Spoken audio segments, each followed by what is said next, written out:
Hey, so in this demo, we will look at how you can implement native functions and plugins using Semantic-Kernel. What we're looking at here is the accompanying blog for this code demo.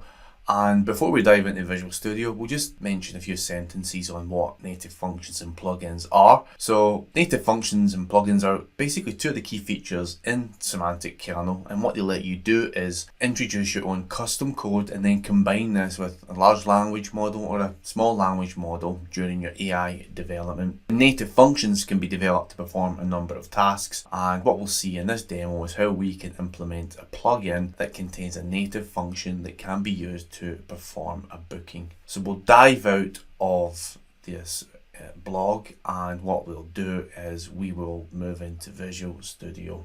So we're in Visual Studio, and if we look over to the right hand side, we can see we have a project called Semantic-Kernel-native functions, and inside there we have a hierarchy that describes the plugins and native functions. So we've got at the root level we have a plugins folder, and we've got a subfolder called bookings, and what we've got in here is a booking plugin.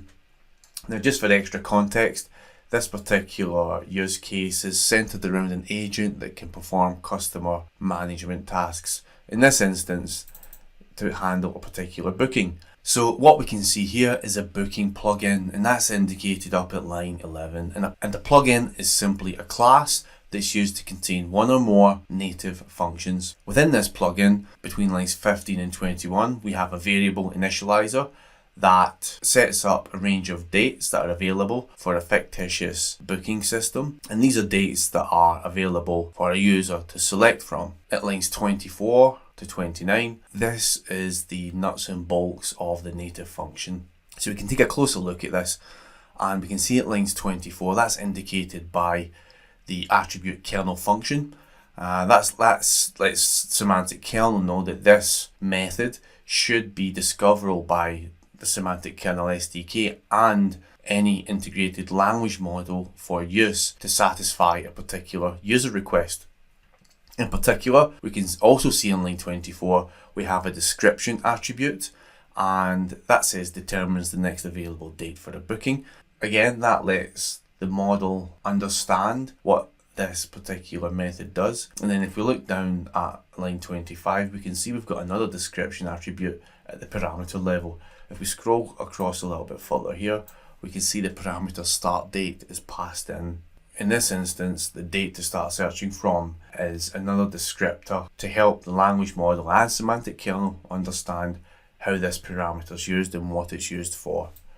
When this native function is invoked, at line 28, the start date parameter is used to then perform a very rudimentary filter to return the next available date. So the next question really is how does this particular booking plugin get invoked by the kernel? So we'll open up the program.cs file, and this is just a console application like we've seen in some of the other demos and accompanying blogs. But the key part to look at is on line 24, and it's there where we add a reference to the booking plugin to the builder.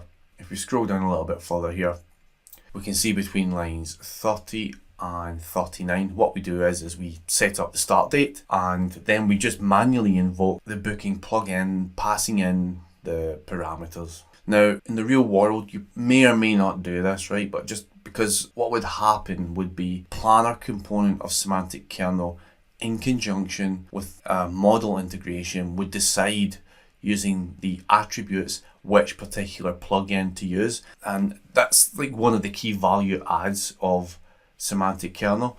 So if you can imagine a situation where you may have one plugin with multiple native functions, and just to illustrate that point, we'll jump back into the blog. So you can see here we may have 4 available native functions such as fetch next date, make a booking, file a complaint, and send an email. But what would happen would be at runtime, the planner component would select one or multiple native functions to run based on the particular user request. But for the purposes of this demo, we're invoking the plugin and component directly. So we'll jump back into Visual Studio and we'll run this application, and what we'll see is the console application will spin up, the start date will get set, and then the booking plugin will get involved.